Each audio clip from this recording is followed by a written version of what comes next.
Sahabat setia Gowor yang dikasihi Tuhan, Shalom. Hari ini adalah Selasa 19 September 2023. Kita kembali akan bersama-sama merenungkan firman Tuhan yang diambil dari Injil Lukas 7 ayat 11 sampai dengan 17. Mari kita siapkan hati kita. Haleluya, haleluya, haleluya.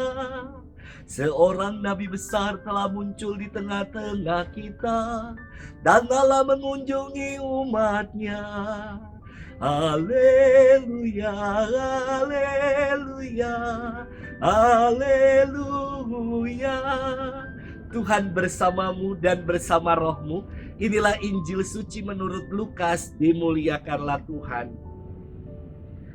Pada suatu ketika pergilah Yesus ke sebuah kota bernama Nain. Para murid serta banyak orang pergi bersama dia. Ketika ia mendekati pintu gerbang kota, ada orang mati diusung keluar, yaitu anak laki-laki tunggal seorang ibu yang sudah janda. Banyak orang kota itu menyertai janda tersebut. Melihat janda itu, tergeraklah hati Tuhan oleh belas kasih. Lalu Tuhan berkata kepadanya, "Jangan menangis." Dihampirinya usungan jenazah itu dan disentuhnya. Maka para pengusung berhenti, dan Tuhan berkata, "Hai pemuda, aku berkata kepadamu, bangkitlah." Maka bangunlah pemuda itu, duduk dan mulai bicara. Yesus lalu menyerahkannya kepada ibunya. Semua orang itu ketakutan dan mereka memuliakan Allah sambil berkata, "Seorang nabi besar telah muncul di tengah-tengah kita, dan Allah telah mengunjungi umatnya." Maka tersiarlah kabar tentang Yesus ke seluruh Yudea dan ke seluruh daerah sekitarnya. Demikianlah sabda Tuhan. Terpujilah Kristus. Sahabat setia Gowor yang dikasihi Tuhan, Shalom. Suatu hari saya diminta untuk memberikan sakramen minyak suci di salah satu rumah sakit. Belum lama saya menutup telepon dan mengatakan, "Baik, saya segera ke sana." Kembali saya sudah dihubungi dan ditanya, Romo udah sampai di mana? Tolong lebih cepat, Romo." Saya jawab, "Ini aku sudah di lampu merah, dikit lagi masuk rumah sakit." Sesampainya di rumah sakit, saya masuk ke ruangan ICU. Dan saya bingung karena saya tidak kenal dengan orang yang minta perminyakan. Dan saya juga tidak bertanya namanya siapa. Namun saya melihat ada seorang ibu yang memegang rosario sambil menangis. Lalu saya dekati ibu itu dan bertanya, "Ibu, apakah ibu yang menghubungi saya untuk memberikan sakramen minyak suci?" Dan ternyata benar.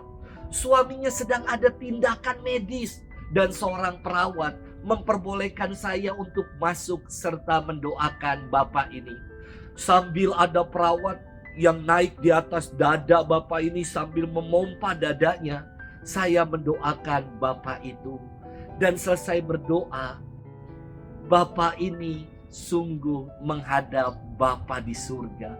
Istrinya menangis dan ia berteriak-teriak memohon, "Romo, tolong bangunin suami saya, Romo. Romo, tolong hidupin suami saya, Romo." Saya sampai ikut menangis juga akhirnya.